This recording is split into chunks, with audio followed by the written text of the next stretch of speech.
Praise the lord. పరిశుద్ధమైన దేవుని నామంలో అందరికీ వందనాలు తెలియజేస్తున్నాను.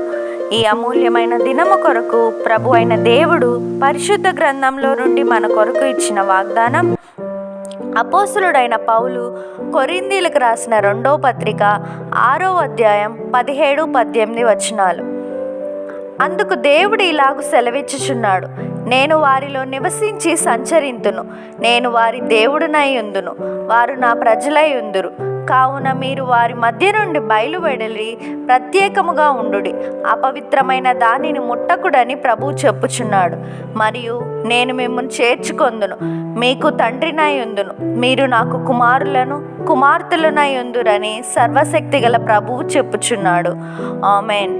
Verse of the day, 2 Corinthians chapter 6 verse 17 and 18. Therefore come out from them and be separate, says the Lord. Touch no unclean thing, and I will receive you, and I will be a father to you, and you will be my sons and daughters, says the Lord Almighty.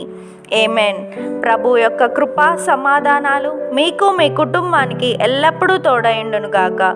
ఈ వాగ్దానం విన్న మీ అందరికీ ప్రియమైన యేసు నామంలో శుభములు తెలియజేస్తున్నాను. May God bless you and give you the desires of your heart and make all your plans succeed.